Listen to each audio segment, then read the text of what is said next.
Oi, pessoal, bem-vindos a mais uma videoaula da disciplina História do Pensamento Econômico 2, do professor Ricardo Luiz Chaves Feijó, professor associado do Departamento de Economia da Faculdade de Economia, Administração e Contabilidade de Ribeirão Preto, na Universidade de São Paulo.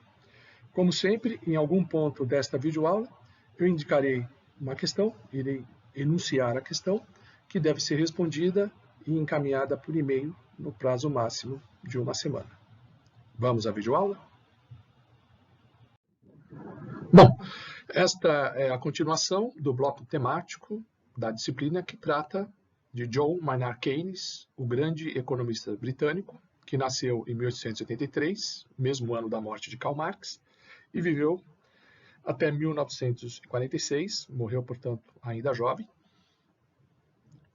Keynes, que foi um dos economistas mais influentes do século XX. Esta videoaula será dividida em duas partes, que vamos chamar de partes 5 e partes 6. Tá? Dessa maneira é que faremos o fechamento deste bloco e a conclusão da disciplina. Vamos à videoaula? Muito bem, finalmente trataremos da obra A Teoria Geral de Keynes, a Teoria Geral do Emprego, dos Juros e da Moeda. Esse é o nome completo da obra, título completo. É, sem dúvida, o trabalho em teoria econômica mais importante e mais influente de Keynes. O livro foi publicado em 1936 e se tornou um dos mais influentes tratados de economia do século XX e certamente a obra mais destacada na longa produção acadêmica de Keynes que nós comentamos na última videoaula. O livro se tornou bastante influente, mas como todo livro famoso, muitas vezes ele é mais comentado, é mais citado do que efetivamente lido, né? Como aconteceu recentemente com o livro do Piketty, que foi um sucesso editorial, e muitos dos compradores do livro nas livrarias, de fato, não leram a obra, né? Então é necessário separar a fama do que tem de efetivo, né? Como ocorre, por exemplo, com o Capital de Karl Marx, mais comentado do que efetivamente lido, uma obra volumosa, de fôlego, né? O livro do Keynes não é uma obra volumosa, é um livro relativamente curto, relativamente pequeno, tá? O que facilita a atração dos leitores, principalmente os leitores mais, digamos, preguiçosos. Mas, curiosamente, apesar da fama toda do livro, ele não é didático. Ele é muito denso, complexo e foi escrito para um público de especialistas. Ele estava voltado aos discípulos de Keynes e não ao público geral. O Keynes era um grande escritor, ele era um sucesso editorial, ele tinha sido anteriormente, quando ele publicou o livro As Consequências Econômicas da Paz, sabia escrever muito bem, então ele tinha todos os requisitos para produzir uma obra de grande apelo popular. Mas neste caso se trata de um livro bastante técnico, bastante denso. Ele é publicado em meados da década de 30, toda a década de 30, até pelo menos 39, quando começa a Segunda Guerra Mundial, é considerado o período da chamada Grande Depressão, que se inicia na quebra da Bolsa de Valores de Nova York em 1929. Uma crise que teve repercussão, cujo epicentro está nos Estados Unidos, mas que rapidamente repercutiu para a Inglaterra e os principais países das chamadas economias capitalistas desenvolvidas, inclusive com reflexo aqui no Brasil, abalando a produção cafeeira e produzindo uma verdadeira revolução agrícola no Brasil, quando se criou os grandes institutos de pesquisa agronômica e a agricultura nacional se diversificou. Isso também como reflexo da crise econômica. A ideia básica de Keynes na obra é bastante simples. Ele apela pelo ativismo fiscal do governo, ou seja, o pleno emprego na economia não seria mais garantido pelos mercados, ao contrário do que acreditava a economia ortodoxa, e que o governo deveria expandir os gastos, mesmo ao custo de gerar déficits orçamentários, sempre que a economia estivesse numa recessão prolongada e crônica. Ele tem um diagnóstico básico que explica o baixo nível de atividade econômica e responsabiliza o setor privado, dizendo que tal setor não estaria investindo o suficiente.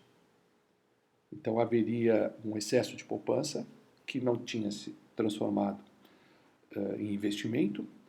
Então havia esse represamento dos investimentos. Os investimentos seriam insuficientes para manter a economia num ponto de pleno emprego. Então esse é o diagnóstico básico de Keynes nessa altura da trajetória intelectual dele. Não é o mesmo Keynes marshalliano, tradicional, ortodoxo, das obras anteriores, principalmente do Tratado da Reforma Monetária. No Tratado da Moeda, que nós vimos na aula passada, já se nota a transição para o Keynes, e aqui é o Keynes maduro, o Keynes que nós conhecemos dos cursos de Marco, que é o da Teoria Geral do Emprego, dos Juros e da Moeda, obra publicada em 1936. Então, esse é o diagnóstico apontado por Keynes. Né?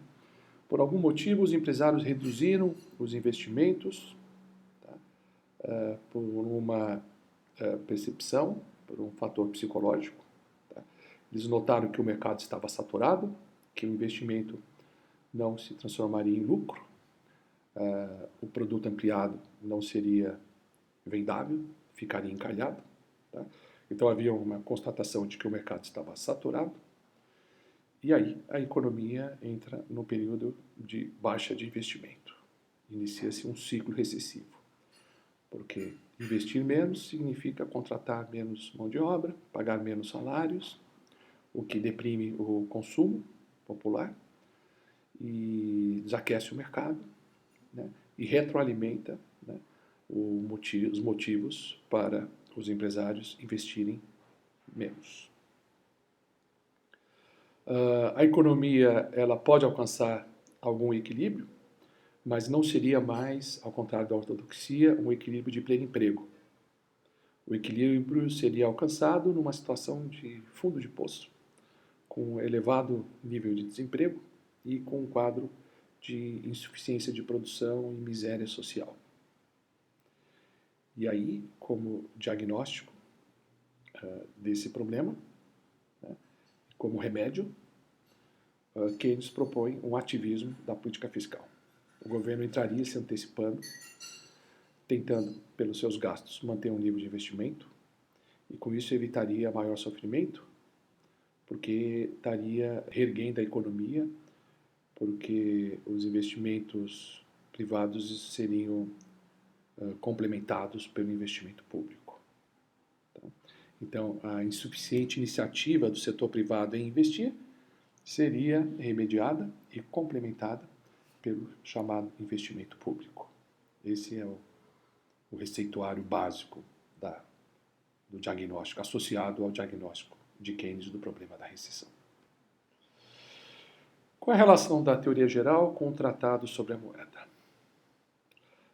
O tratado é uma transição. Né? No tratado, ele tinha abandonado uma análise puramente assentada na teoria quantitativa da moeda.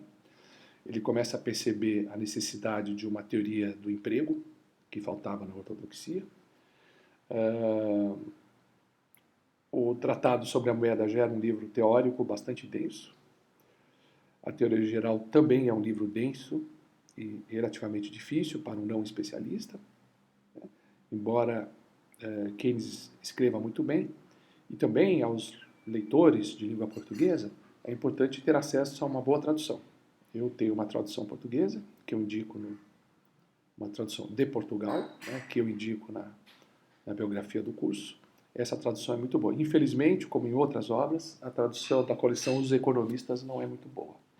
Tem erros de tradução que dificultam a compreensão de um livro que em si mesmo já é muito difícil, muito técnico. O livro mantém, sem dúvida, uma linha de continuidade com o Tratado sobre a Moeda. Tem aquela preocupação de separar o plano de investimento do plano de poupança, a ideia de que a taxa de juros não equilibraria automaticamente o investimento com a poupança. Então, ele também identifica, né, ele está em linha de continuidade com essa análise feita na obra anterior, que tinha identificado a ausência de um sistema de preços, né, que gerasse um equilíbrio automático no mercado de fundos emprestáveis e na economia como um todo. E também ele enfatiza, na nova obra, o papel da moeda como reserva de valor e como a retenção de moeda, os encaixes monetários, poderia afetar o mecanismo de transmissão da moeda na economia e o efeito da moeda, gerando dessa forma efeitos de curto prazo da moeda, a moeda produzindo ciclos econômicos. Então, essa temática, né, da moeda, do papel da política monetária, que havia na obra anterior, na teoria, no Tratado sobre a Moeda, aparece e é aprofundado no livro A Teoria Geral. Muito bem. No entanto, essa nova obra vai além do Tratado sobre a Moeda. Digamos que Keynes agora oferece um mecanismo unificador para a compreensão da economia agregada, da macroeconomia, e ele tem um princípio bastante desenvolvido que não aparecia no Tratado sobre a Moeda, que é o princípio da demanda efetiva, a principal ideia da teoria geral. Com base nesse princípio, ele desenvolve uma teoria abrangente sobre a demanda e a oferta agregada, uma teoria sobre o emprego, tá, que mostra que o equilíbrio macroeconômico ele não necessariamente é o equilíbrio de pleno emprego, que você tem um mecanismo que gera equilíbrios múltiplos na economia. Tá? O equilíbrio seria comandado essencialmente pelo nível de demanda agregada. Tá? A produção ela acaba se amoldando a demanda. Quando a demanda está abaixo da oferta, a produção diminui, tá? E alcança o nível inferior da demanda. Então, o equilíbrio ele é comandado pela demanda. Daí o papel do governo, com seus gastos, de elevar essa demanda e trazer a economia para o pleno emprego. Essa demanda que acaba comandando a oferta agregada na economia é a demanda efetiva. Tá? Então, como os vários equilíbrios dependem dos vários níveis da demanda, então se tem um sistema que não é um único equilíbrio de pleno emprego, mas são equilíbrios múltiplos, existe essa possibilidade de equilíbrios múltiplos, inclusive equilíbrio abaixo do pleno emprego. Quer dizer, o equilíbrio pode ser estável, ou seja, não há forças econômicas espontâneas, tá, que afastem a economia desse equilíbrio, mas o equilíbrio não é o equilíbrio de pleno emprego. Ok? Com isso, o Keynes oferece um diagnóstico básico da recessão da época. A economia estaria passando por um momento de insuficiência de demanda agregada. E aí o Keynes vai recomendar o ativismo da política fiscal como uma forma de tirar a economia da demanda, fazer a economia escapar, né, do ciclo de recessão prolongada. O livro, com esse receituário, teve muito impacto na época. Ele chegou a se transformar no livro de referência, aí eu chamo de Bíblia, tá certo? Da profissão dos economistas e também dos políticos que eram assessorados por esses economistas keynesianos. Quando da publicação da obra, em 1936, o próprio Keynes sabia do impacto revolucionário do livro, não era nada modesto em relação à obra, sabia perfeitamente o impacto dela, e aqui eu cito uma carta que ele encaminhou ao grande filósofo inglês Bernard Shaw, amigo de Keynes, que foi escrita 1 ano antes do lançamento do livro. Diz ele na carta: eu acredito estar escrevendo um livro em teoria econômica que irá revolucionar amplamente, não de uma vez só, mas no curso dos próximos 10 anos, o modo do mundo pensar sobre os problemas econômicos. No prefácio da Teoria Geral dos Juros, do Emprego e da Moeda, o Keynes escreve: aqueles que estão fortemente casados com o que eu chamo de a teoria clássica irão oscilar, assim espero, entre a crença de que eu estou bastante equivocado e a crença de que nada tem a dizer. Deixo aos outros a incumbência de determinar qual das opiniões está certa ou se uma terceira alternativa é correta. Então, um modo muito retórico, muito elegante, como sempre, do que eles mostrar que, olha, se você é um teórico clássico, é adepto da visão ortodoxa, quer dizer, a visão ortodoxa, né?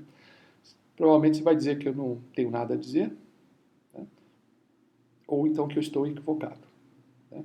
Se você não é um economista ortodoxo, talvez tenha uma opinião contrária. Talvez você acredite que eu tenha alguma coisa a dizer e que eu esteja totalmente equivocado, né?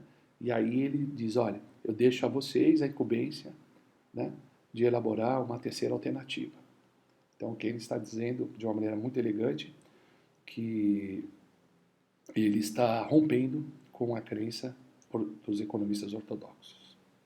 E aqui ele fala da teoria clássica, né? Ele chama a posição contrária dele de posição clássica.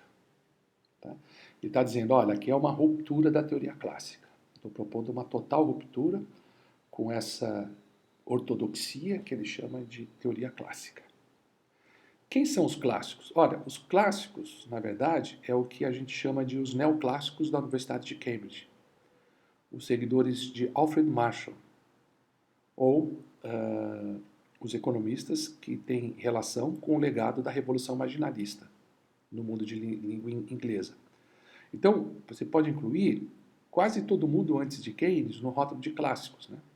Você pode incluir os economistas de Cambridge, os economistas da conhecida economia política clássica, que é estudada em História do Pensamento Econômico 1, como, por exemplo, Adam Smith, Davi Ricardo e John Stuart Mill.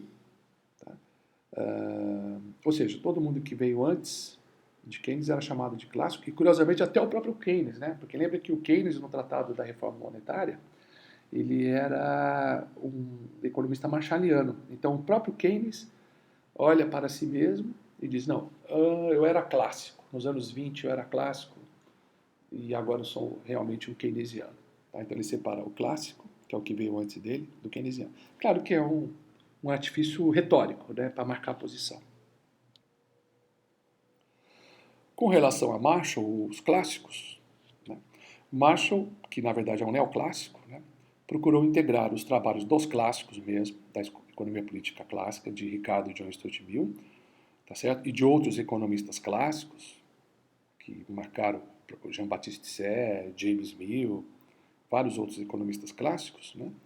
O Marshall procurou integrar essa tradição da economia do século XIX na Inglaterra com as novas correntes marginalistas, dentre elas as ideias de William Stanley Jevons, que nós analisamos algumas videoaulas atrás. Tá? Okay? Inclusive, concepções marginalistas que eram mais difundidas na França, na Alemanha, na Itália, nos países da Europa continental. Então, o Marshall procurou integrar, né, várias escolas da economia numa visão neoclássica que ele pôde conceber. E o Keynes, como já explorado na videoaula anterior, foi discípulo de Marshall, ao lado de Arthur Pigou e Dennis Robertson. Tá? O Pigou que acabou herdando de Marshall a cadeira em Cambridge, e o Robertson que era um importante interlocutor de Keynes e contribuiu para o aprimoramento das ideias keynesianas. Todos, até um certo ponto, eram marshallianos e, a partir do começo dos anos 30, começaram a se afastar da tradição da ortodoxia marshalliana.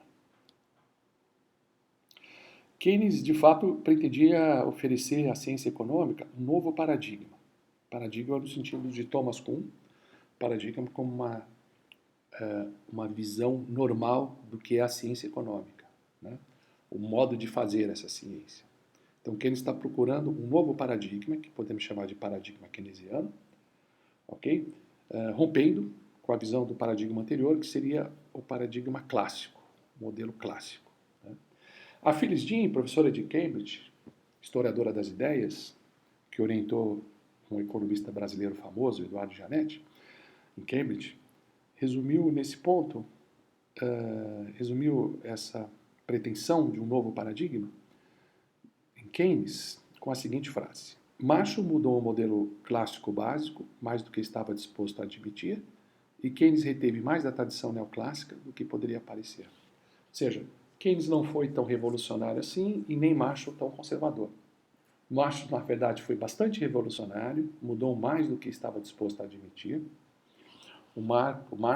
Alfred Marshall, ele introduziu um novo ânimo, abriu campos, novas perspectivas para a análise econômica, novas técnicas, ampliou o escopo da economia, e nesse sentido ele foi absolutamente revolucionário. E o Keynes, que eu não posso negar o apelo revolucionário de Keynes, de fato ele o foi, mas ele reteve muito da tradição neoclássica, mais do que ele assumia. Tá? Então, na verdade, tanto Marshall quanto Keynes foram economistas revolucionários. Bom, qual é a estratégia de análise de Keynes? Tem muito a ver com os neoclássicos de Cambridge, porque o Keynes pode ser visto como um discípulo dessa escola. Então, seguindo a escola de Cambridge, metodologicamente, Keynes, como Marshall e os professores dessa escola, confiavam em argumentos práticos e intuitivos, embora ele tenha a formação de matemático, como o Marshall também fez a graduação em matemática, mas não se baseava a análise econômica no mero formalismo matemático.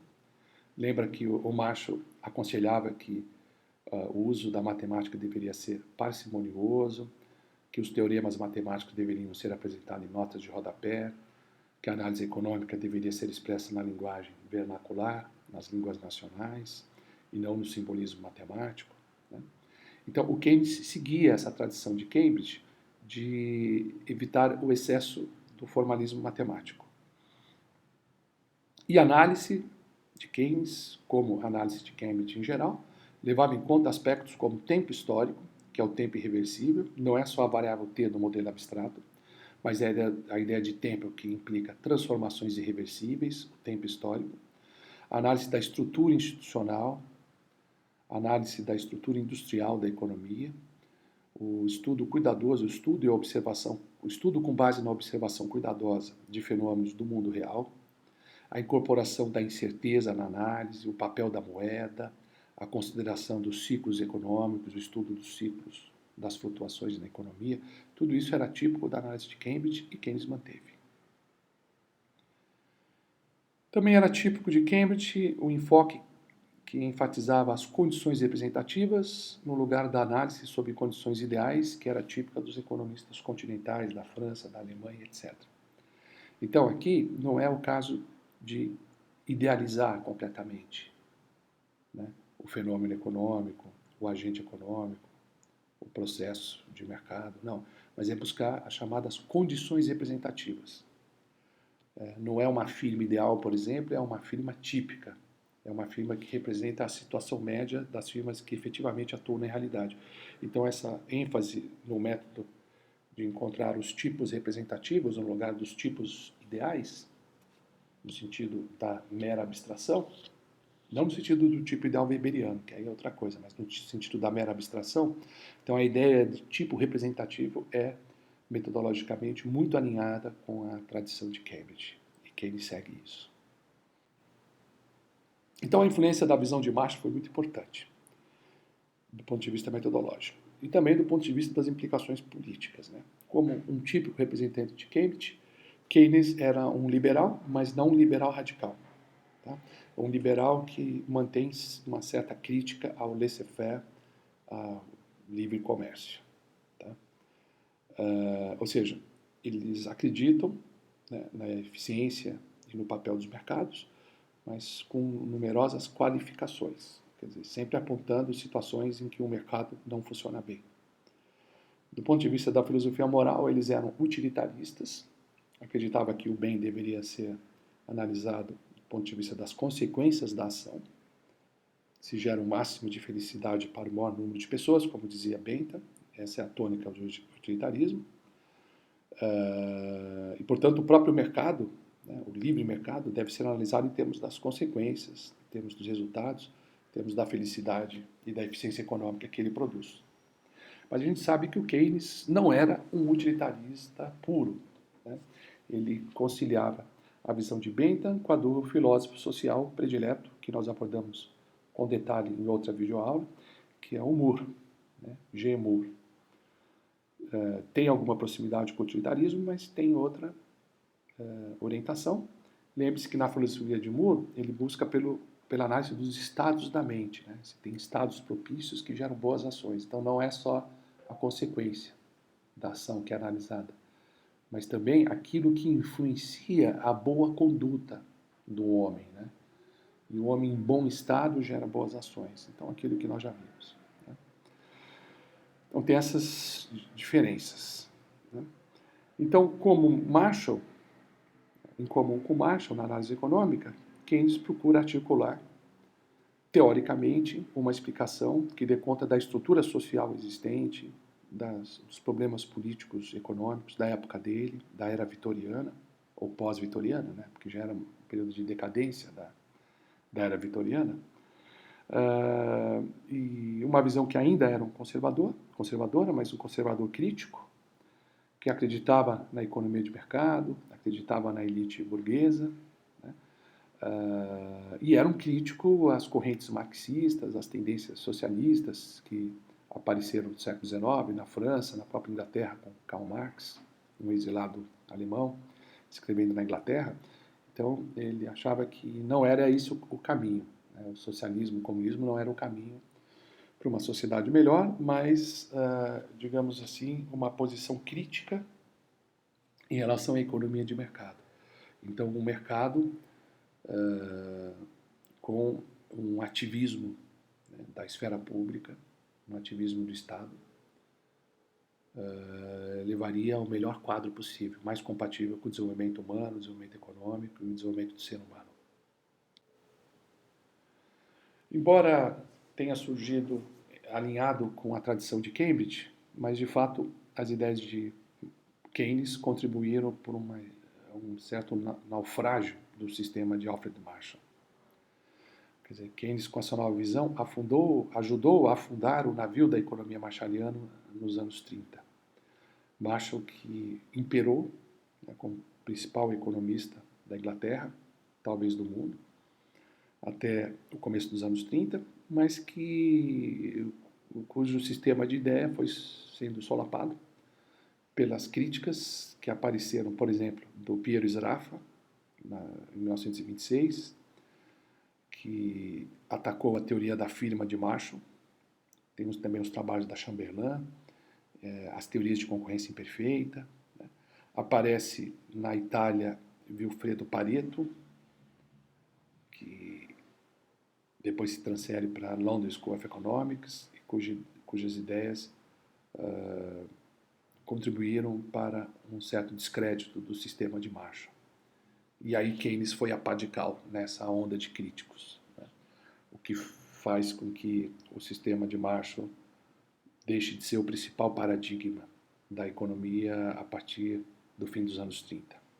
Vamos então à questão da aula? Então anotem aí, a questão é o seguinte: quais as raízes econômicas da crise econômica mundial de 1929?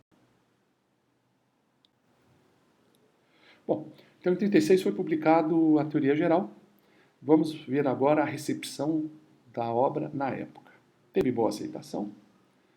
Como toda novidade, ela é mais permeável, né, ao público mais jovem. Então, ele foi mais aceito nas gerações mais novas de economistas.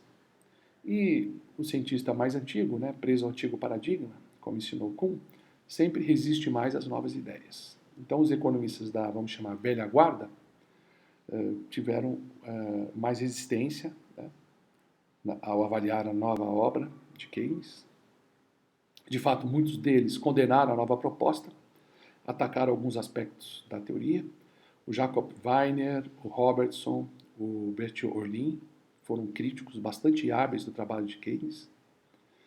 E, por outro lado, o trabalho teve uma boa aceitação nos próprios membros do circo, né, do grupo de amigos de Keynes, que eram aliados às ideias de Keynes, como a Jean Robson, uma das pós-keynesianas mais influentes. E também teve boa aceitação em muitos grupos de jovens economistas espalhados por toda a Grã-Bretanha, entre eles Roy Harrod e Abba Lerner, o Lerner que teve inclusive uma participação importante no planejamento socialista, que era próximo a Keynes, embora Keynes não fosse do socialismo, embora Lerner defende o socialismo de mercado, né, que seria uma combinação de socialismo com processos, com a coexistência de processos de mercado.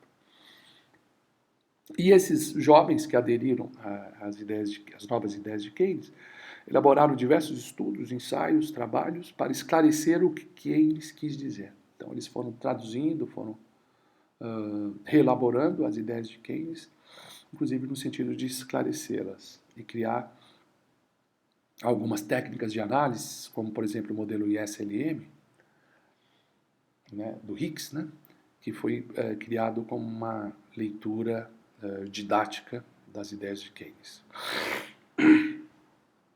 E com relação ao público não acadêmico, ao público geral, a opinião pública não especializada recebeu com bons ouvidos, né, a mensagem de Keynes. Então ele teve uma boa aceitação no público em geral. Bom, a teoria geral é uma tentativa de explicar os problemas da época. Está muito ligado às dificuldades econômicas que o mundo, e especialmente a Inglaterra, vivia nessa época. Então, o que eles propõem é oferecer um quadro referencial, tá, para explicar os problemas da época e fazer algumas previsões, inclusive servindo como suporte, como material de apoio, né, aos políticos. Então, ele pretendia, com a sua análise, auxiliar os responsáveis pela formulação de políticas econômicas. Então, era uma tentativa de conferir essas políticas com uma racionalidade dentro de um quadro teórico mais amplo. E tratava de problemas que eram considerados os problemas mais importantes da economia da época, né? Os problemas mais importantes da sociedade como um todo, que eram, na década de 30, na Grande Depressão, naturalmente, a recessão e o desemprego. Então, trata essencialmente dessa temática, né? Da temática da recessão, do baixo nível de atividade econômica e das elevadas taxas de desemprego. Então, ele propõe uma análise e, a partir dela, um receituário, né, que poderia guiar as políticas econômicas no sentido de sanar esses problemas. A ideia dele tenta mostrar que, ao contrário da ortodoxia econômica, os mercados não são eficientes na criação de riqueza. Ele não contesta a eficiência alocativa dos mercados, ou seja, dados os recursos disponíveis na economia, o mercado faz a alocação mais eficiente desses recursos. O que o Keynes questiona é se os mercados seriam capazes de maximizar esses recursos, de gerar o máximo de riqueza. Porque, veja, ele pode ser eficiente no sentido alocativo e não ser eficiente no sentido produtivo. Ou seja, ele pode alocar os recursos de modo mais eficiente possível, mas não gerar o maior resultado possível. Então, dada a eficiência produtiva, o Keynes apontou que o simples laissez-faire, né, o livre funcionamento do mercado, em algumas situações, ao invés de resolver o problema, agrava o problema. Tá? Que ele percebia que o mercado poderia levar a um equilíbrio estável, mas que é um equilíbrio de fundo de poço, um equilíbrio com elevadas taxas de desemprego. Ele achava que havia, em certas situações, essa tendência do mercado se estabilizar no nível medíocre em termos de produção. O problema do mercado como mecanismo produtor de riqueza não estava associado à rigidez de preços. Tá? Não era um problema dos salários inflexíveis, os salários que se permanecia elevado em época de deflação, certo? Não é o desequilíbrio no mercado de trabalho ou algum outro desequilíbrio setorial da economia associado à rigidez de preços, ok? É porque ele identificou de fato o mecanismo em que a economia ela é conduzida pelos mercados numa situação de equilíbrio estável com altas taxas de desemprego. Então não há um mecanismo de mercado que aproxima automaticamente a economia no ponto de pleno emprego. De forma que a economia naturalmente ela é conduzida por uma situação de recessão e uma recessão persistente. A economia se estabiliza nesse ponto. Então, o desemprego em massa que se observava na década de 30 foi classificado por Keynes como uma situação de equilíbrio. Não era mais visto como um desequilíbrio, um problema de desequilíbrio. mas é que é um equilíbrio de mercado insatisfatório. Então o mercado deixa de ser uma máquina eficiente na produção de riquezas. Então, para maximizar a riqueza, é necessário um ativismo do Estado. Bom, e essa crise, né, que marcou toda a década de 30, ela começou em 1929, com o chamado crash na Bolsa de Nova York. E, inclusive, na década de 20, o Keynes tinha antecipado, junto com outros economistas dessa época, acho que o Schumpeter também antecipou, a possibilidade de uma severa crise no mercado financeiro. Mesmo numa época de euforia, de forte expansão desse mercado, o Keynes antecipou a possibilidade de uma crise. Tá? Que de fato acabou acontecendo. O epicentro foi na Bolsa de Nova York, em resposta à forte especulação observada nos anos anteriores. Inclusive, o Keynes, que já demonstrava preocupação com essa possibilidade, no momento que estourou a crise, a fama de Keynes aumentou ainda mais, como um dos visionários, um dos que tinham antecipado essa possibilidade. E a crise de 29 é um fenômeno bastante complexo. A gente não deve ter uma visão simplista de um fenômeno complexo. Em parte foram problemas originários do mercado monetário, da política monetária, problemas financeiros, problemas associados ao sistema bancário, falhas na gestão da economia, não apenas falha do mecanismo de mercado, mas falhas na gestão da economia, e alguns problemas do lado real da economia. E vamos enfatizar esse lado real da economia, que é mais simples de diagnosticar. Bom, sobre a origem da crise no lado real da economia, vejamos um quadro resumido do que vinha acontecendo nos anos de 1920. Época de fusões entre empresas, época de expansão da produção em massa, apoiada nas indústrias de aço, vidro, nas indústrias de máquinas, bens de capital, petróleo e outras indústrias. Essa base produtiva nos Estados Unidos, principalmente, vinha crescendo, né, com expectativas cada vez mais favoráveis. Então, a capacidade produtiva, ano a ano, ela vinha se ampliando, com a expansão de mercados, com a conquista de novos mercados, com a entrada de novas levas de consumidores. Tá? As empresas, além do autofinanciamento, buscavam recursos externos para ampliar a produção. Elas se valiam do mercado financeiro, tá? Contraindo empréstimos ou então emitindo ações e outros papéis.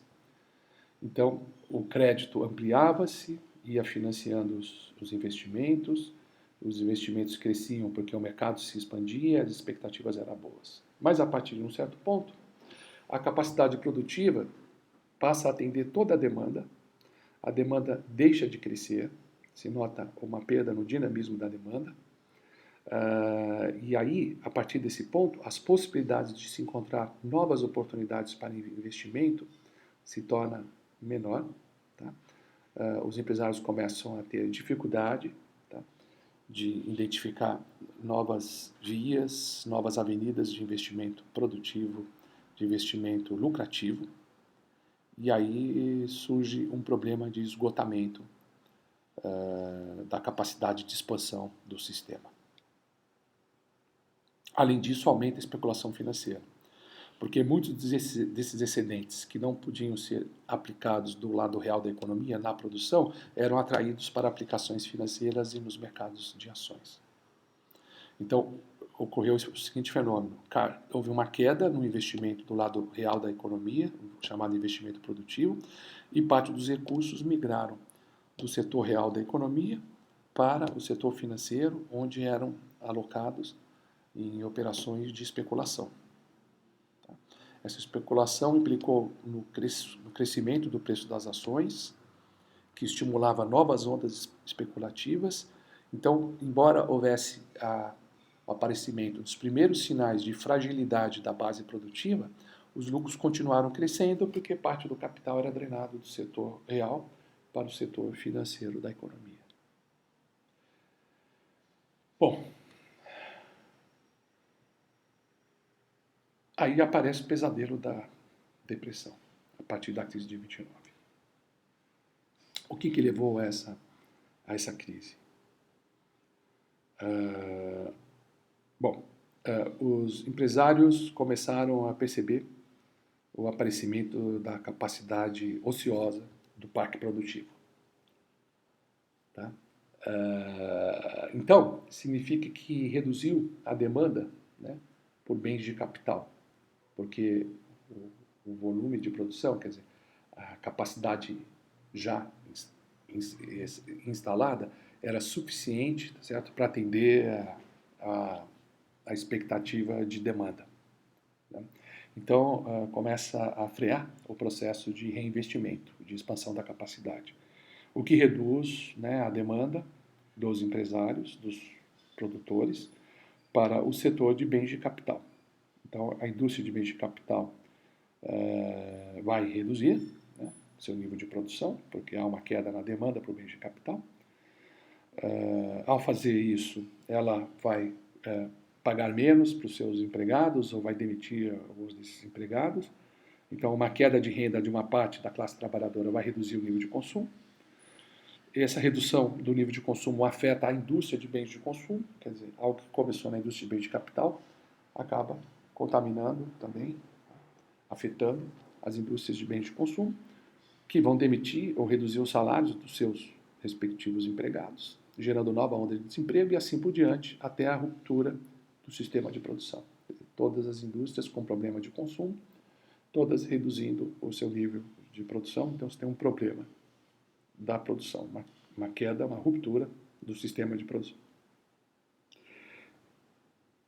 No curto prazo, o recurso foi transferido do setor produtivo para o setor financeiro.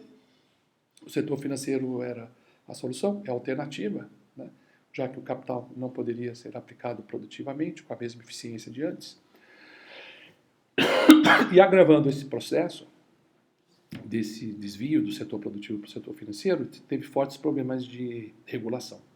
A política monetária, como mostra o Milton Friedman, no famoso estudo, a política monetária restritiva não foi adequada para o momento. A gente sabe hoje que momentos de recessão, em geral, são momentos de política monetária expansiva, como estamos assistindo agora, mas a política monetária, por vários motivos, se manteve contracionista. Tá? Inclusive, os agentes substituíram a moeda pelos papéis de dívidas, né, como meio de saldar as suas dívidas, mas chega uma hora que os papéis não são mais aceitos, né? Isso aparece muito na análise de Karl Marx da crise, né? A necessidade do dinheiro sonante em momentos de crise, que era o que estava justamente faltando na época. Então, essa restrição monetária, uma queda no M, né, da teoria quantitativa, né, PY é igual a MV, então uma queda do M, da base monetária, da oferta monetária, a partir da base monetária, levaria a uma deflação, né, a uma queda nos preços, que era acentuada pelo fato da velocidade de circulação da moeda estar diminuindo. Né? Então, se cai o P, se cai M, né, e cai V, então os dois efeitos se reforçam, né, na queda de preços. Então, a queda da oferta monetária e a queda na velocidade de circulação, levando a um fenômeno de deflação. As empresas, nesse quadro recessivo, dispõem de cada vez menos recursos. Tá? Algumas entram em falências. E à medida que corre o boato de falências, há uma corrida para resgatar as aplicações financeiras, né? O que dá muita oferta de papéis e pouca demanda, fazendo com que caia o preço desses papéis e os seus portadores são levados à falência, muitas vezes falência total. Tá?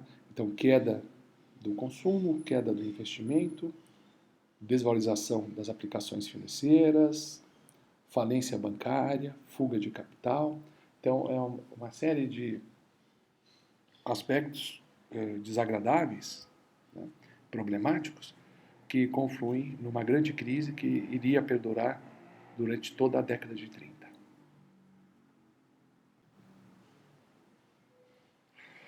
Aí, o que eles, se debruçando sobre essa crise, ele oferece um diagnóstico diferente do que fazia a ortodoxia tradicional dessa época. Okay? Ele percebeu que, curiosamente, naquele momento, as instituições financeiras e a política monetária estavam sendo danosas ao capitalismo. Quer dizer, o mecanismo financeiro, que é tão importante, né, para uma economia de mercado, que funciona como um coração, que fica bombeando o sangue econômico, o sangue financeiro da economia, né, ele percebeu que, por algum motivo, essas instituições, tão caras ao capitalismo, não estavam sendo muito eficientes. Tá? E ele localiza o problema na psicologia dos agentes econômicos. Haveria um problema de expectativas com relação ao futuro, um problema de incerteza que estaria reduzindo o investimento de uma maneira crônica. Tá? Ele aponta a expansão ocorrida nos últimos anos da década de 20 como, em parte, uma expansão ilusória, movida por expectativas equivocadas, tá? Por ilusões com relação à riqueza, expectativas que tiveram que ser realinhadas a partir de um certo ponto, levando a um quadro de expectativas muito pessimistas que explica a situação de depressão em que a economia se encontrava então, na década de 30. E Keynes aponta em sua obra que o pensamento ortodoxo não resolve a crise e que não é uma questão de maior austeridade econômica. A crise não é resolvida se os agentes pouparem mais, até porque não havia escassez de poupança, havia, na verdade, excesso de poupança em relação aos investimentos. Né? Então, quanto mais parcimoniosos os agentes, pior a situação da economia, porque quanto mais parcimonioso, menos os agentes consomem, né? Aí você tem menos mercado, menos investimento, tá? E quanto mais os agentes poupam, tá certo? Menos demanda surge na economia. A poupança deixa de gerar emprego, esfria a economia e aprofunda a crise. Então, a ideia não é que os agentes sejam mais parcimoniosos, consumam menos e poupem mais para tirar a economia da depressão. Pelo contrário, paradoxalmente, o comportamento parcimonioso, que é absolutamente válido na economia doméstica, não valeria para a economia agregada para a macroeconomia. Haveria aí uma falácia de composição. O que é bom para o indivíduo não necessariamente seria bom para a coletividade. Seria uma antimão invisível, né? Uma mão invisível ineficiente, que não gera o benefício social, mas gera um malefício social. É isso que Marx está Keynes, como Marx, né? Mas é isso que Keynes está identificando nessa análise. Então, o governo deveria entrar, esse elefante aí, né? Elefante em loja de cristal, que é o governo, deveria entrar suplementando os gastos da economia. Tá? Então, no momento de depressão, seria recomendado uma política fiscal expansionista, o investimento público, né? Suplementando ou complementando o investimento privado. Sem levar em conta o problema de deslocamento, né? Porque a gente sabe que o investimento público muitas vezes desloca o investimento privado, mas Keynes não estava preocupado com isso, com esse ground out, né, com esse deslocamento.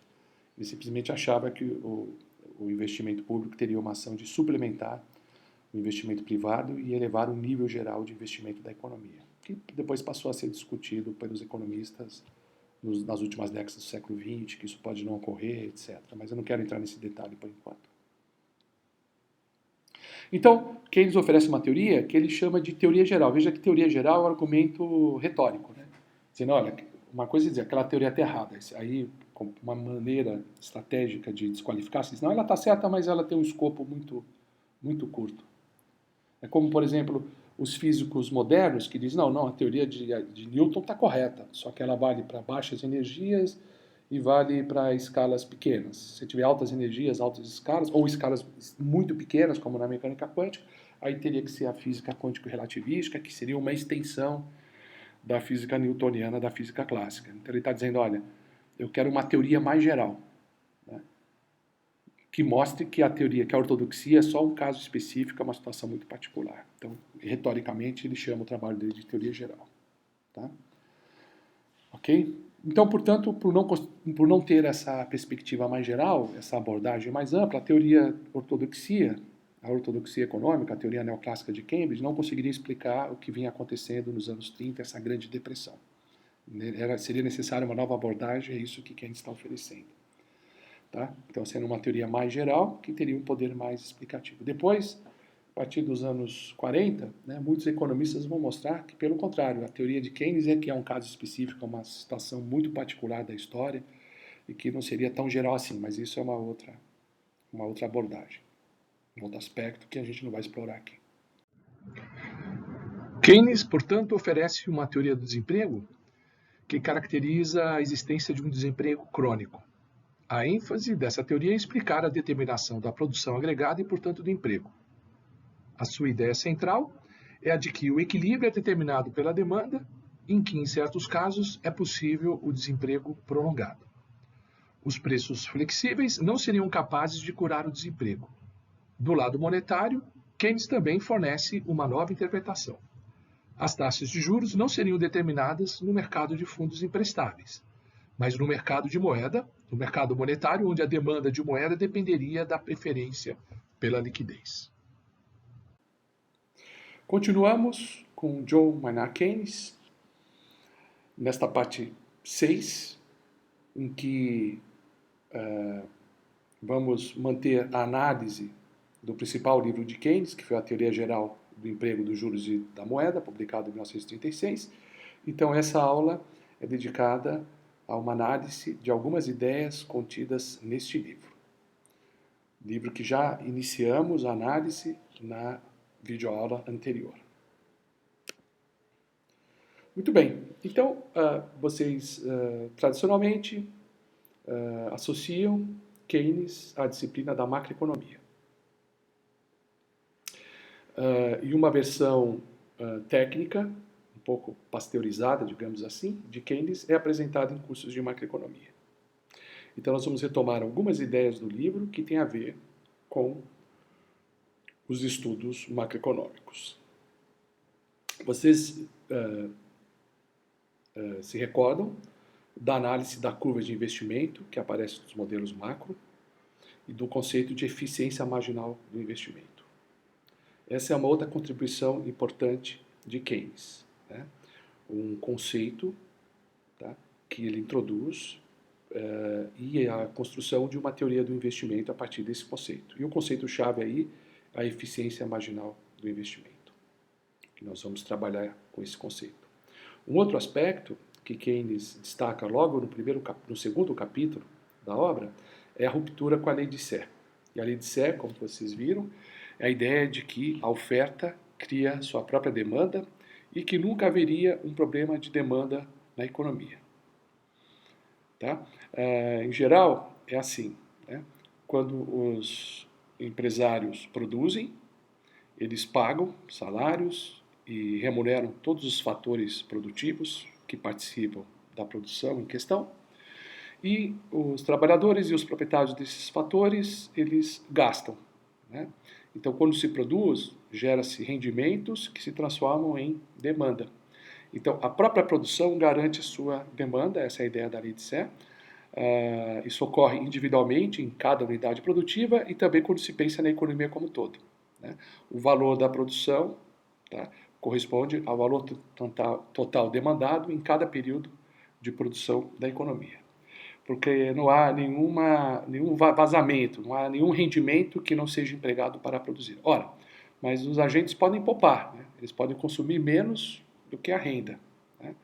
Ora, a ideia da lei de Sé é que essa poupança no mercado de fundos emprestáveis, ele é convertida quase automaticamente em investimento, né?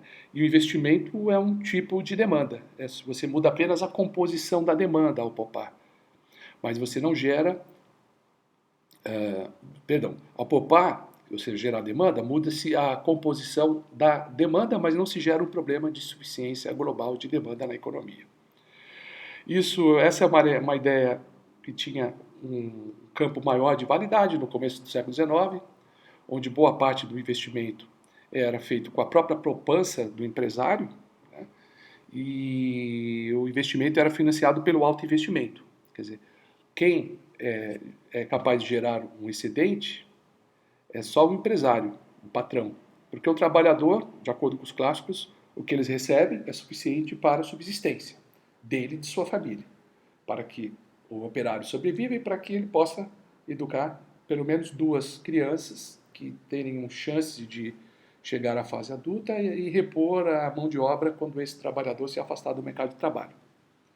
Então, o salário é suficiente apenas para a subsistência e a manutenção de um montante de trabalhadores na economia, né? Um número de trabalhadores. Com a economia capitalista mais desenvolvida, você passa a ter, principalmente com o ganho dos rendimentos dos trabalhadores no século XIX, você passa a ter a poupança também dos trabalhadores, um conjunto maior de indivíduos e de agentes econômicos participando da poupança, e o investimento não é mais o alto investimento, né? Não é financiado pelo alto investimento. Na verdade, passa a se ter um mercado financeiro muito amplo, captando diversas formas de poupança na economia, né? E tentando canalizar essa poupança em investimento. Então, gera-se um fundo de recursos emprestáveis, e aí os investidores vão ao mercado de fundos emprestáveis, e aí contraem um empréstimo, tá certo? E com base nele, eles financiam os novos projetos de investimento. A ideia, o problema que surge a partir da segunda metade do século XIX, com consciência crescente a partir desse período, é que talvez o mecanismo automático de canalizar a poupança e investimento não opere com toda eficiência. E se pode ter, em alguns momentos, um problema de insuficiência de investimento ou de excesso de poupança em relação aos investimentos efetivos. Essa é uma questão que foi lançada, inclusive, no começo do século XIX, pelo Thomas Malthus, mas que não foi levada muito a sério. A maioria dos economistas clássicos acreditavam na lei de Serre, inclusive Jean-Baptiste Serre, que era um dos principais economistas clássicos, o economista francês. E, no entanto, o Keynes começa o seu grande tratado de macroeconomia discutindo a lei de Serre, mostrando que nem sempre a poupança é canalizada para o investimento, que esse processo não é tão automático, não é tão simples assim. Na verdade, a relação entre poupança e investimento, o Keynes vinha discutindo nas obras anteriores. E nós vimos que essa é uma das temáticas centrais do Tratado de 1930, que é o Tratado sobre a Moeda, que precedeu por 5 ou 6 anos a publicação da teoria geral. Tá? Então, o Keynes ele acredita, tá, que é necessário que o governo entre preenchendo a insuficiência de investimento em momentos de crise, que é uma política fiscal expansionista, iria preencher a lacuna sempre que ocorresse insuficiência de investimento na economia, ou seja, sempre que o mercado financeiro não fosse capaz de canalizar a poupança para o investimento. Tá? E também tem o papel das políticas monetárias, né? Porque uma variável que se pelo menos imaginava que seria uma variável preço-chave no mercado de fundos emprestáveis seria a taxa de juros, né? Se houvesse excesso de poupança, a tendência era cair a taxa de juros, a queda na taxa de juros atraria o investimento, tá? E aí resolveria o problema de falta de investimento, de demanda de investimento nessa economia. Então a taxa de juros seria variável, na ótica clássica, seria a variável de ajuste entre poupança e investimento. E nós vimos que o Keynes, do Tratado da Moeda, já mostra que não é bem assim, né? Que a taxa de juros pode não garantir a situação de poupança e investimento. Nós vimos, por exemplo, se a taxa de juros mínima requerida pelos poupadores está acima da máxima taxa que os investidores estão dispostos a pagarem, né, a arcarem com os seus empréstimos, pode ser que não ocorra a transferência da poupança para investimento. Então, diversos problemas podem surgir nesse mercado. E mais, o Keynes, na teoria geral, ele não vê mais a taxa de juros como a taxa que garante o equilíbrio entre poupança e investimento. O equilíbrio entre poupança e investimento não é via preço, é via ajuste de quantidade. Essa é a ideia de Keynes, é procurar um modelo em que o equilíbrio é atingido por variações da quantidade. Na verdade, são as variações do PIB, do próprio PIB, que vão garantir a igualdade ex post entre poupança e investimento. Não é a simples mudança de um preço-chave na economia que vai fazer esse trabalho. Tá? E ele vai fazer uma análise mais detalhada do processo de formação das taxas de juros, enfatizando inclusive o mercado monetário, oferta e demanda monetária. Então aí ele amarra a relação entre a política monetária e a política fiscal, que vocês costumam ver em modelos de SLM, que é uma tentativa do Hicks de sintetizar algumas ideias chaves de Keynes. Mas, de qualquer maneira, a mensagem de Keynes é essa, né? Que é necessário um ativismo fiscal em momentos de recessão, tá? E também uma política ativa para combater, para controlar os bulls econômicos, para combater um processo de bolha na economia, né? Isso pode ser feito também na gestão das políticas fiscais e monetárias. Então, essa é a construção fundamental do modelo, né, de economia, né, dessa visão de que é possível um ativismo na economia, que o governo pode controlar a atividade econômica de modo a evitar flutuações indesejáveis, com esse mix de políticas fiscais e monetárias, que é o que vocês aprendem em cursos de macroeconomia, que é um tópico básico da macroeconomia. Muito bem, o que ele está introduzindo, portanto, é a ideia de que o mercado não leva automaticamente ao equilíbrio de pleno emprego. Então, as forças de mercado, as livres forças de mercado, elas não garantem esse ótimo, que é o ótimo produtivo. Note, esse é um ponto importante, que Keynes não rompeu com a ideia da eficiência alocativa dos mercados. Quer dizer, o mercado ainda produz a melhor alocação dos bens, dadas as condições de equilíbrio equimarginal. Isso não é contestado por Keynes. O que o Keynes examina é se esse equilíbrio corresponde a um ótimo produtivo. Tá? O Keynes não duvida que a economia tenda ao equilíbrio. Tá? No longo prazo, há um equilíbrio que iguala a poupança e investimento. Tá?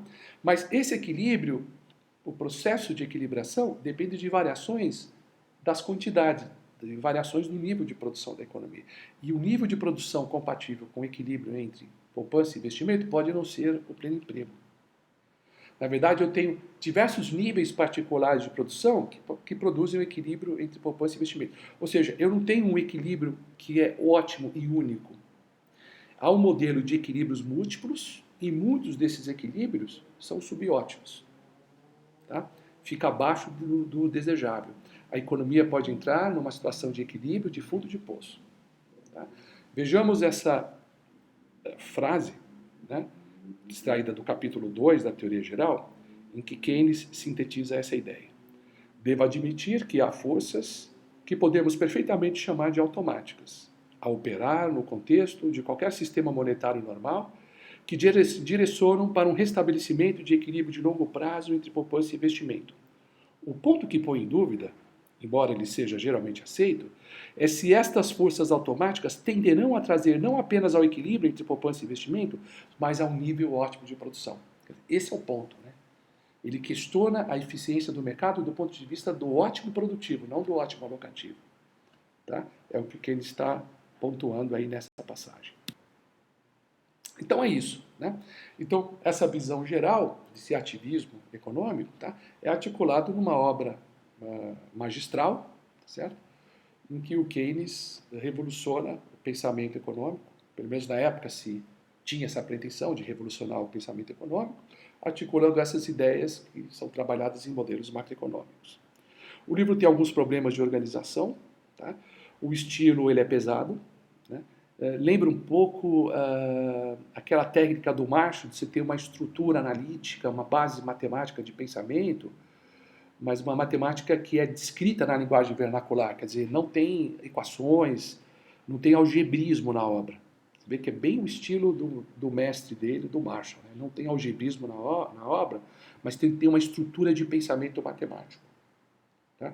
Isso torna o livro pesado porque também ele não tem a mesma, digamos, o mesmo estilo literário do Alfred Marshall. Tá? Não tem aquelas longas reflexões, tá? Aquelas passagens poéticas do Marshall que torna os princípios de economia de Alfred Marshall tão atraente. Né? Aqui é um livro de um estilo mais pesado, tá? Em que o Keynes, às vezes, ele é irônico, aquela ironia, mas é ironia própria, não é a ironia do Marx. Aliás, grandes economistas, em geral, escrevem de modo irônico, como todo grande escritor. Né? Tem aquela ironia genial. Né? Marx tinha isso no estilo dele, né? E alguns marxistas atuais, de uma maneira caricatural, tentam imitar a ironia de Marx, né? Aquele jogo de palavras, aquelas brincadeiras típicas do Marx. Né? E o Keynes também tem o seu estilo de ironia, um indivíduo muito refinado, que tem aquela ironia tipicamente britânica, tá certo? Inclusive, o leitor, em algumas passagens, ele pode sentir que o Keynes está querendo zombar dele, tá? Com toda a sua inteligência. Okay? Aqui tem uma dica do grande biógrafo, um dos maiores biógrafos, meus dois biógrafos prediletos, é o Skidelsky, biógrafo de Keynes. Eu gosto também do Fitzgibbon, tá? Que eu já comentei em outra videoaula. O Skidelsky tem uma biografia monumental sobre Keynes.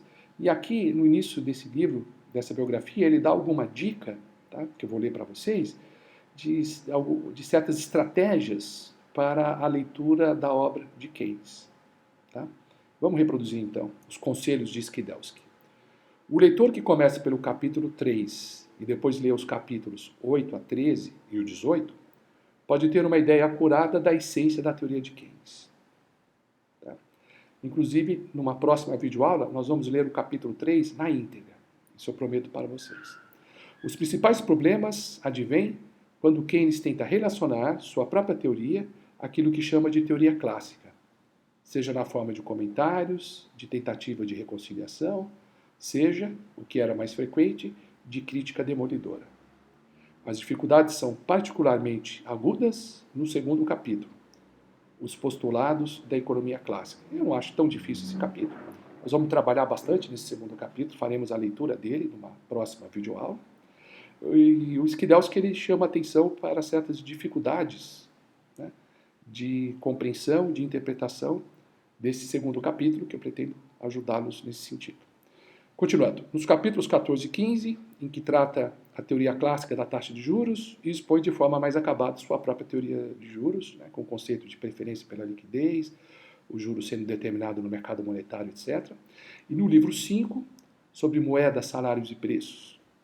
O capítulo 12, algumas observações acerca da natureza do capital. O 17, as propriedades essenciais do juro e da moeda. E o livro 6, capítulos 22 a 24, são lidos de forma mais adequada, enquanto ideias gerais, especulativas e visionárias, derivadas do núcleo teórico. O livro 2, definições e ideias, capítulos 4 a 7, podem ser pulados, como usualmente o é.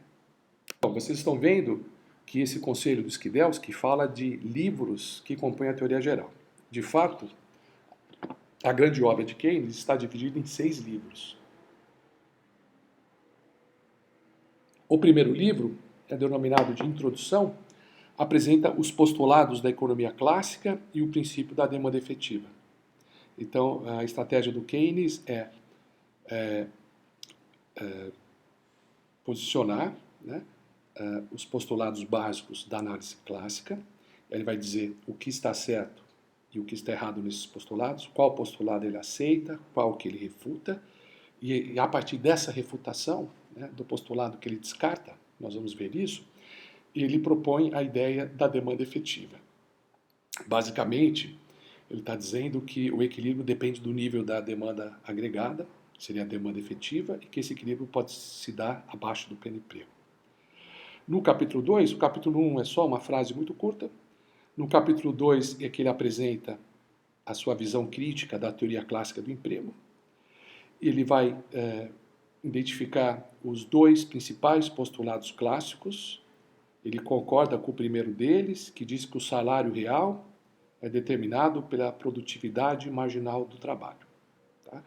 Que é a aplicação do princípio do valor marginal, da produtividade marginal, para determinar os preços. Então, o preço de cada fator de produção é dado pelo valor do produto marginal, que é o que se extrai da análise marginalista. O que ele está dizendo é que a análise marginalista ela é válida também para um preço em particular, que é o salário, que é o preço da mão de obra, da força de trabalho, e que, de fato, no equilíbrio, o salário é determinado pela produtividade marginal do fator em questão, que é do fator trabalho. Isso ele aceita. Coisa que o próprio Marshall achava que não era totalmente adequado uma teoria do salário com base no produto marginal, mas o Keynes ele não está contestando isso. Então ele rema a favor da corrente do marginalismo. Mas ele vai contestar o que ele identifica como o segundo postulado. Olha que interessante. O segundo postulado diz que o salário real é a desutilidade marginal do trabalho existente. Lembra que a economia, nessa época, usava muito o conceito de desutilidade. Nós vimos isso quando descrevemos, por exemplo, a contribuição de Jevons. Né? Tem tanto a utilidade como a desutilidade. São dois sentimentos importantes da análise marginalista, subjetivista da economia. Por que o salário não é sempre igual à desutilidade marginal do trabalho? Porque, assim, esse postulado, a implicação dele é que não existe desemprego involuntário. Tá? Todo desemprego, se existe, é voluntário. Por quê? Porque o trabalhador ele não aceita rever a sua desutilidade marginal do trabalho para baixo. Tá? Então, dado o salário, ele fala, não aceito porque esse salário está abaixo da minha desutilidade marginal. Então, não quero trabalhar porque está pagando muito pouco. Vai gerar mais sacrifício ao trabalho do que a recompensa. Então, aí ele não resolve trabalhar aquele salário baixo. Então, essa situação de desempregado, ou seja, não encontrou o trabalho que queria, é uma situação voluntária. Quer dizer, o trabalhador não se submete ao salário baixo. Por quê? Porque os clássicos imaginam que o salário não pode ficar abaixo da desutilidade marginal do trabalho. Mas a gente pode supor que o trabalhador desempregado, dado o sofrimento do desemprego, ele pode rever a sua desutilidade marginal e acabar aceitando um salário mais baixo. Então, negar esse segundo postulado é admitir a possibilidade de desemprego involuntário. Os trabalhadores estão dispostos a trabalhar naquilo, no emprego que aparecer, mesmo que o salário seja baixo. Se eles ficam desempregados, ocorre isso de uma maneira voluntária, porque eles não aceitam a condição oferecida no mercado de trabalho, a condição que ele encontra no mercado de trabalho. Então, ao questionar o segundo postulado, Keynes está questionando a ideia de que todo desemprego é voluntário, que se os trabalhadores aceitarem o salário para baixo, eles conseguem emprego. Olha que interessante. Então, Keynes começa assim. Tá? Ele diz, olha, o corolário, derivado do segundo postulado, de que não existe desemprego involuntário, de que todos os empregados poderiam conseguir emprego simplesmente aceitando uma queda nos salários, essa implicação não é verdadeira, conforme eu argumentei. Tá? O salário real não necessariamente se iguala à desutilidade marginal do trabalho, tá? Ok? O que implica que o indivíduo pode aumentar as horas trabalhadas, revendo a sua noção de desutilidade marginal do trabalho e aceitando um salário mais baixo. Tá? Em nível agregado, macroeconômico, se todos os trabalhadores como um todo, concordarem na redução dos salários monetários, ou seja, se o mercado de trabalho estiver operando com salários flexíveis, vai aparecer mais emprego e a economia vai gerar emprego até o pleno emprego. Então, com uma variável preço se ajustando, a economia atinge o pleno emprego. Note que para os clássicos, todo o equilíbrio se dá via variação de algum preço-chave, no caso é salário, o equilíbrio no mercado de poupança e investimento seria a taxa de juros para o clássico. Então você tem taxas de juros flexíveis, salários flexíveis, preços em geral flexíveis, a economia caminha para o pleno emprego, para um equilíbrio, e um equilíbrio que é de pleno emprego. É isso que Keynes está tentando desmontar. Então nós já vimos que Keynes vai questionar se a taxa de juros no mercado de fundos emprestáveis garante o equilíbrio entre poupança e investimento. Aqui ele está dizendo se salários flexíveis, portanto, essa variável preço, se ajustando livremente, seria capaz de garantir o pleno emprego também. Tá? Então, questionando o modelo de ajuste via preços. Keynes critica a ideia de salário flexível. Ele vai dizer, olha, os salários não se ajustam automaticamente para se estabelecer um nível real de salário compatível com a produtividade. Tá? Por quê? Porque as negociações salariais não se dão em termos de salários reais, mas em termos monetários, salários nominais. Tá? Então, essas taxas monetárias de salários que são estabelecidas nos acordos no mercado de trabalho, nos acordos com os trabalhadores, com os sindicatos, elas não são necessariamente compatíveis com aquelas taxas de salários reais de equilíbrio do sistema. Tá? O que há é variações de salários nominais, que depende das negociações salariais, tá? Que afeta a distribuição do salário real entre grupos de trabalhadores, mas que não garante um ajuste de forma a estabelecer o salário real igual à produtividade marginal do trabalho. Então, o que determina o nível de salário real não é ajuste dos salários nominais, tá? De forma a igualar o salário real à produtividade marginal. Se o salário real acaba se igualando no equilíbrio à produtividade marginal, e isso Keynes aceita, porque ele aceita o primeiro postulado, o que força esse processo de equilíbrio são ajustes nas quantidades, é ajuste do próprio nível de atividade econômica, é o ajuste do PIB. Tá? Então ele acha que não é o salário nominal que vai trazer o salário efetivo ao nível da produtividade, mas são ajustes no nível de produção que igualam os salários reais das respectivas produtividades. Tá? Esse é o mecanismo. Então, a queda do salário real não necessariamente vai trazer aumento de emprego, tá? Mesmo que os trabalhadores aceitem trabalhar por um salário mais baixo, tá? Ok? Porque é preciso analisar a determinação do volume de produção, tá? A geração de emprego na economia. Então é preciso de uma teoria de emprego que seja independente da teoria do ajuste dos mercados. Tá? Quer dizer, não adianta trabalhar com flexibilidade de preços, flexibilidade de salários, de juros, dos preços em geral, imaginar que o mercado vai trazer a economia no equilíbrio de pleno emprego. É necessário entender o processo de formação do emprego, do lado real da economia, independentemente da flexibilidade dos preços nos mercados. Alguns economistas de Cambridge, como Pigou, que sucedeu Keynes na cadeira em Cambridge, aceitavam o desemprego involuntário fora do equilíbrio, uma situação em que, mesmo com a queda dos salários reais, o desemprego estaria aumentando. No entanto, Keynes argumenta que os clássicos não levam em conta o papel da moeda e argumenta também que os salários monetários não evoluem da mesma maneira que os salários reais. Okay? Então, o Keynes começa nesse interessante capítulo 2, que o Skidelsky disse que é difícil, mas nem tanto, criticando a lei de Sé, né? A ideia de que a oferta agregada cria a sua própria demanda agregada, tá certo? Isso ocorre com preços flexíveis. Tá? O que ele vai dizer, olha, que o equilíbrio entre oferta agregada e demanda agregada, ele pode se dar em diferentes níveis de produção, em diferentes níveis de emprego. E pode ocorrer, como se observa, segundo Keynes, no nível subótimo, no nível abaixo do pleno emprego, ou seja, o equilíbrio via variação de preços pode levar a uma situação em que os recursos ficam permanentemente desocupados na economia. Tá? Então, como não vale a lei de Sé, como se pode ter problema, né, de oferta que não gera demanda, ou seja, pode se observar problema em canalizar a poupança para investimento,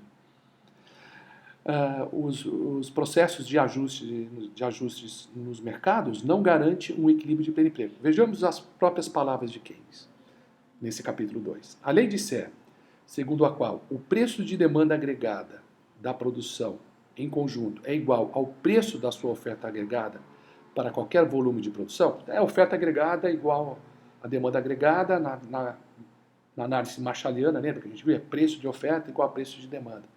Então, oferta agregada é preço de oferta agregada. Demanda agregada, olha o preço, né, da demanda agregada. Então, a lei de Sé diz que a oferta agregada é igual à demanda agregada, os preços de oferta são iguais aos preços de demanda, para qualquer volume de produção, tá? Dizendo que equivale à proposição de que não há obstáculo para o pleno emprego. Tá? Contudo, não sendo esta a verdadeira lei que relaciona a demanda agregada e as funções de oferta, falta ainda escrever um capítulo da teoria econômica cuja importância é decisiva, sem a qual é inútil qualquer discussão a respeito do volume de emprego agregado. Então, é um capítulo que explica a formação do volume de emprego fora do que ocorre no mercado de trabalho. Tá? A lei de Sé, você poderia ter o ajuste de oferta agregada e demanda agregada mediante variação dos preços chaves da economia. Né? O que ele está dizendo? Essa lei não se verifica, é necessário uma teoria específica que analise o processo de formação do emprego. O Keynes coloca a lei de Sé, a hipótese da lei de Sé, como um caso especial. Por isso que ele chama a teoria dele de teoria geral do emprego. Tá? A lei de Sé, que é o equilíbrio de pleno emprego garantido por preços flexíveis, é apenas um caso especial. Inclusive, antes de Keynes, a lei de Sé vinha sendo criticada. Mesmo na primeira metade do século XIX, entre os economistas clássicos, haviam aqueles que aceitavam e os que não aceitavam a lei de Sé. Por exemplo, Marshall criticava a lei de Sé. Tá? A lei de Sé estava ficando cada vez mais em desuso, porque ela deixava de lado o problema central que os economistas estavam examinando, que é a relação entre poupança e investimento, como essa poupança se transforma em investimento. Tá certo? Essa questão era relevante, a lei de Sé passava ao largo dela, não permitia explorar essa questão, tá? Não oferecia uma ferramenta para tratar da relação entre oferta e demanda agregada, pensava apenas num mecanismo de ajuste via preços. Tá? Havia algumas suposições implícitas na lei de Sé, tá? Que continuava válida, né? A ideia de que produzir é gerar rendimentos, portanto aumenta o poder de compra dos indivíduos envolvidos no processo como um todo. E existe o mercado financeiro que canaliza a poupança para investimento. A questão é examinar a eficiência desse mercado em que situação a poupança, em quais situações a poupança não necessariamente se destina para o investimento. Tá? O Keynes vai advogar, fazendo a crítica da lei de Sé, introduzindo essa sua teoria macroeconômica, que o investimento público teria um papel, tá? Complementando o investimento produtivo privado. Tá? O que as pessoas tinham examinado essa possibilidade, né, de insuficiência de investimento privado, que a gente não foi o primeiro a pensar nisso. Né? O que muitos economistas clássicos, ou seja, anteriores a Keynes, pensavam, é que poderia haver um efeito de crowd out, de deslocamento entre investimento público e investimento privado. Aliás, após a Revolução Keynesiana, muitos dos críticos apontavam para esse fato. Né? Será que você pode dizer, olha, o investimento privado é esse, então vamos complementá-lo para trazer a demanda efetiva no nível de pleno emprego com o investimento público? A questão é, será que o investimento público desloca o investimento privado? O que esses economistas clássicos, vamos chamar assim, entre aspas, clássicos, pensavam é o seguinte, olha, imagina o governo suplementando a demanda de investimento. Então, se você continuar olhando no mercado de fundos emprestáveis, significa que você tem um aumento de demanda. Né? O aumento de demanda leva a quê? Ao aumento da taxa de juros. Né? O aumento de demanda leva ao aumento de preço. No caso, o preço que eles imaginavam relevante nesse mercado seria a taxa de juros. Então, leva ao aumento da taxa de juros. E o que faz aumento da taxa de juros? Ele deprime o investimento privado, porque o custo financeiro do investimento privado se torna maior. E, além disso, o aumento da taxa de juros, ele desloca os recursos do setor produtivo para o setor especulativo, para o setor puramente financeiro da economia, no sentido especulativo. Né? Porque você tem maior taxa de juros, então se desloca de uma aplicação produtiva para uma aplicação financeira. Né? Então, será que o investimento público, o investimento do governo, não está fazendo isso? Aumentando a taxa de juros, aumentando os fluxos de especulação no mercado financeiro, os recursos canalizados para a especulação no mercado financeiro e aumentar os juros, deslocando o investimento privado? Será que a ação do governo é capaz, de fato, de aumentar efetivamente a quantidade de investimento, o volume de investimento produtivo nessa economia? Antes de Keynes havia essa preocupação, tá? Não havia um arcabouço teórico fora da lei de Sé, um arcabouço que pudesse mostrar que, de fato, seria necessário, em momentos de recessão crônica, o ativismo da política fiscal, e o Keynes tenta introduzir uma abordagem teórica que justificasse esse ativismo. Tá? Então, para tanto, ele oferece um novo quadro analítico, tá? Em que a lei de Sé, que é o quadro de Keynes, em que a lei de Sé é reduzida a um caso especial. Tá? É um caso especial em que as condições da economia são tais que a demanda agregada se ajusta à oferta agregada no nível de pleno emprego, e o que ele está dizendo é, esse é o caso específico. No caso mais geral, isso não ocorre, nem sempre ocorre. Isso pode não ocorrer numa análise mais geral. Porque eu estou construindo agora uma teoria de emprego, né, que prevê a possibilidade, que antecipa a possibilidade de que o equilíbrio dos mercados, dos preços flexíveis, ocorra ao nível abaixo do pleno emprego. Isso é o que vocês aprendem em cursos de macro, né, com todo um ferramental matemático, gráfico, teórico. Aqui eu estou pensando mais as ideias do ponto de vista do seu desenvolvimento histórico, né, uma abordagem histórica de história das ideias. Muito bem, feito essa abordagem do livro 1, vamos agora ao livro 2. Né? Bom, o livro 2, eu não vou detalhar, são simplesmente definições e ideias. Vocês podem seguir o conselho do Skidelsky, darem uma olhadinha nessas definições, nessas ideias. Por exemplo, Keynes convenciona a escolha das unidades, das variáveis de análise, das variáveis do modelo dele.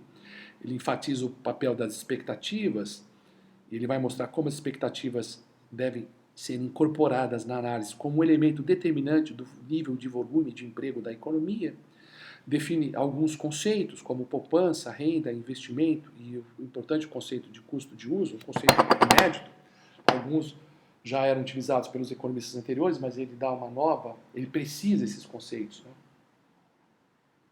O que é poupança, por exemplo? Poupança é a renda não consumida, não necessariamente é aquilo que é canalizado para um mercado de fundos emprestáveis. Né? Então, renda não consumida é poupança. Poupança é a abstinência do consumo, é a renda que pode ser utilizada para bancar, tá certo?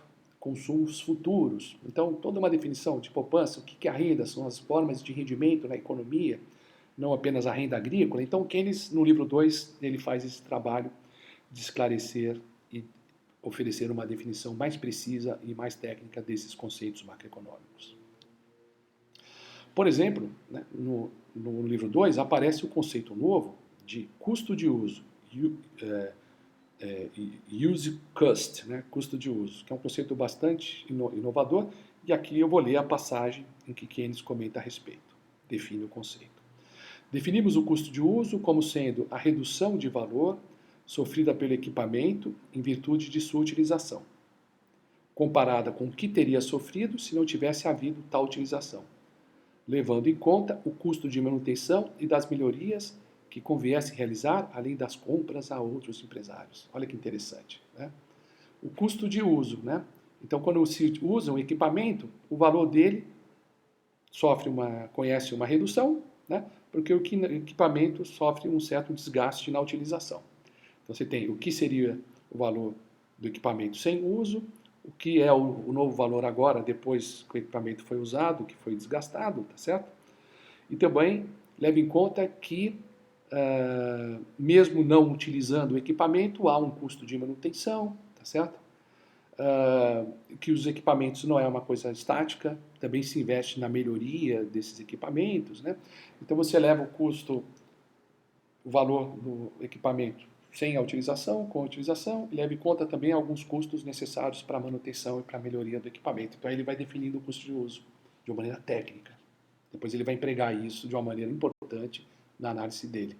Tá? Aqui tem a ver com a teoria da eficiência marginal de investimento depois, né, que usa esse conceito. Vamos logo para o livro 3, eu estou fazendo apenas um apanhado desses livros. Né? Nas próximas 2 videoaulas faremos uma leitura detalhada de alguns capítulos. Né? O livro 3, ele trabalha com as variáveis psicológicas. Né? Começa com a famosa propensão a consumir, aquela variávelzinha, aquele símbolozinho C, que aparece nos cursos introdutórios de macroeconomia, e que determina o multiplicador da renda, como vocês devem estar lembrados. Então, aí ele introduz o conceito de propensão marginal a consumir, tá? E a relação dessa propensão com o multiplicador dos gastos da renda, uma ideia que nós vimos que ele tirou do Richard Kahn. Tá? Ele, por simplicidade, ele supõe uma função de consumo estável, ele não analisa o aspecto estocástico da função de consumo, tá? Como que a função de consumo depende dos investimentos no mercado financeiro e do padrão estocástico dessas variáveis. Eu estou falando isso porque eu já fiz algumas simulações, alguns modelos em finanças, utilizando funções de consumo estocásticas. Aqui Keynes está apenas abstraindo, né, uma função determinista, né, ele faz algumas hipóteses simplificadoras, supõe que ela seja estável, como é feito em cursos introdutórios de macroeconomia, ele supõe que a função depende da renda corrente, tá, e que haja uma propensão marginal a consumir, que depende do nível de renda, e que ela é menor no patamar mais elevado de renda. Né? Essa propensão é menor quando o indivíduo se torna mais rico, conforme vocês veem em cursos de macroeconomia. Ele desenvolve a noção do multiplicador de renda, do Richard Kahn, tá? E estabelece formalmente a ideia de que variação nos gastos da renda produz um efeito na renda de equilíbrio, um efeito multiplicado, tá certo?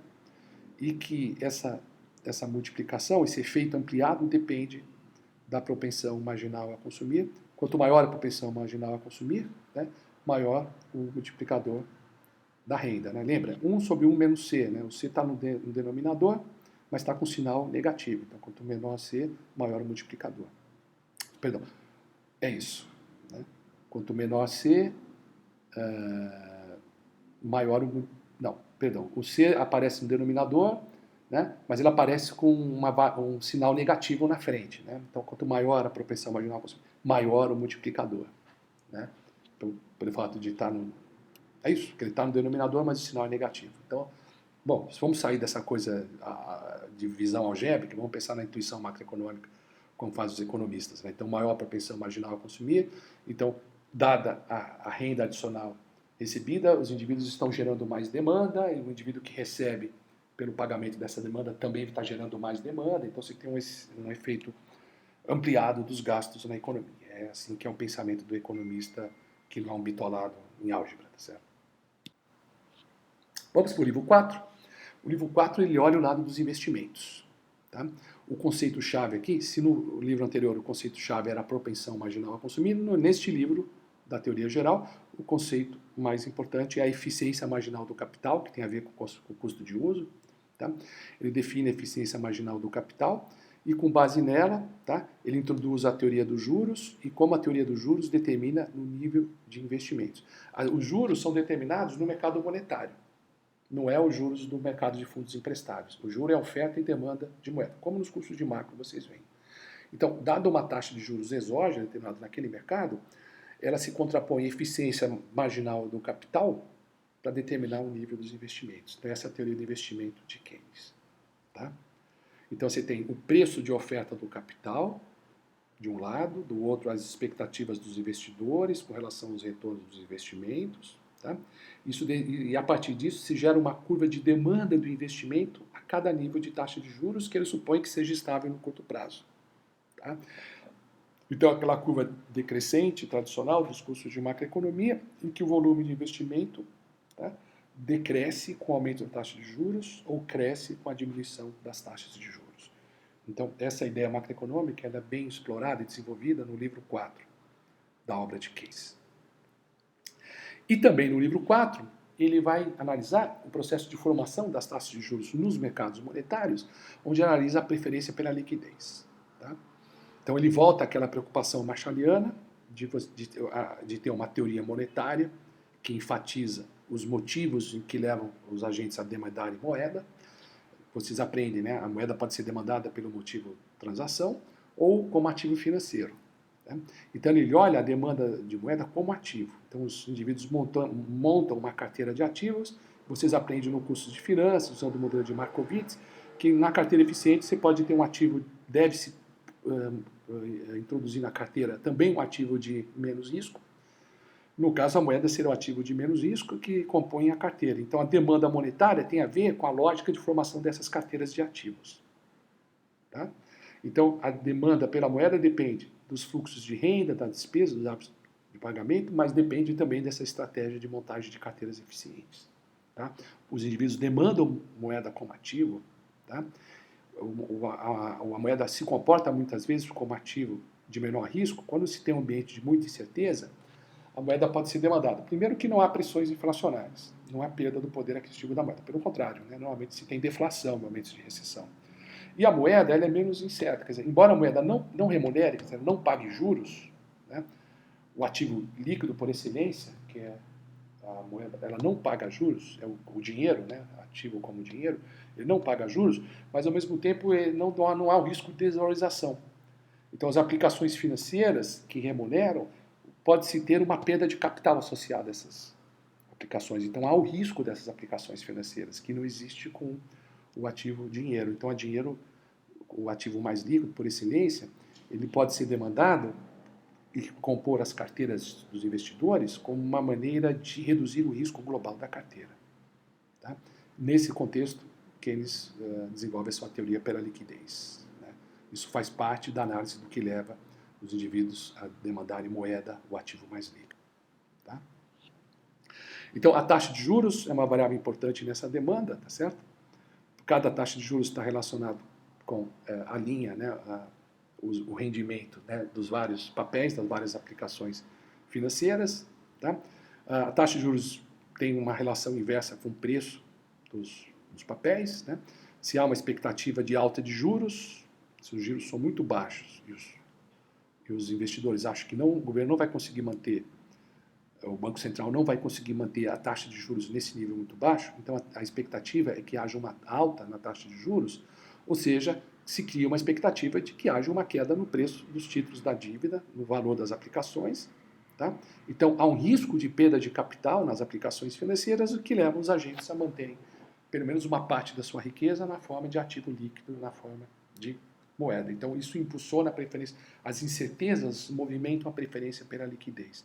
E a preferência pela liquidez, que está associada ao lado da demanda de moeda, dada a oferta de moeda, determinada pelos mecanismos, vocês aprendem em cursos de macro, em cursos de economia monetária, os mecanismos que estão ao alcance do Banco Central, né? Que é a taxa de redesconto, né? As requisições de reserva feitas aos bancos, etc. Então, o Banco Central tem um controle, né, da oferta de moeda, as expectativas determinam a demanda de moeda, e a relação entre esses dois lados, oferta e demanda, determina as taxas de juros. Vamos ver uma passagem que Keynes comenta a respeito das taxas de juros.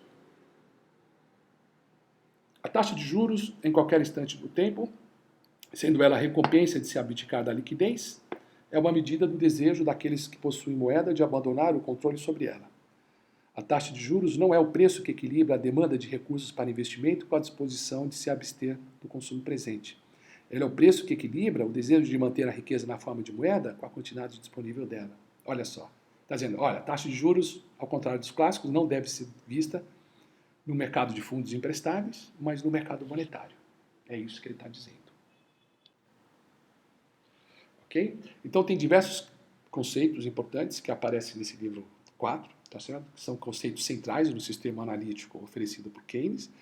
Muitas vezes esses conceitos não são totalmente novos, mas adquirem um novo tratamento, tá?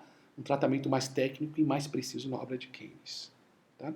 E aí o Keynes, que está procurando determinar uma teoria que mostre o nível de emprego, ele fala, o nível de emprego depende do comportamento dessas variáveis psicológicas. A propensão a consumir, tá? A eficiência marginal do investimento, tá certo? Que são variáveis psicológicas, isso é que vai determinar o nível de atividade econômica. A moeda tem um papel importante, tá? A moeda atua como elo entre o presente e o futuro, a moeda é uma âncora em situações de incerteza, tá certo? A moeda determina fundamentalmente as taxas de juros, dada a preferência pela liquidez, que determina o nível de investimento e o volume de produção da economia. Tá? Então é importante uma teoria psicológica da moeda e da formação das taxas de juros como parte de um modelo explicativo do nível de investimento e do nível de produção da economia. Essa é a mensagem. A respeito dos dois últimos livros, que são os livros 5 e 6 da Teoria Geral de Keynes. O livro 5º, intitulado Salários Nominais e Preços, trata de salários e preços, conforme revela o próprio título. O livro 6º, o último livro da Teoria Geral de Keynes, intitulado Breves Notas Sugeridas pela Teoria Geral, é o epílogo da obra e que retoma a discussão do ciclo econômico. Então, esses 6 livros compõem a obra de Keynes. Okay? Sobre os salários. Alguns economistas de Cambridge, em especial o Pigou, aceitavam o desemprego involuntário fora do equilíbrio. uma situação em que, mesmo com a queda dos salários reais, o desemprego estaria aumentando. No entanto, Keynes argumenta que os clássicos não levam em conta o papel da moeda e que os salários monetários não evoluem da mesma maneira que os salários reais.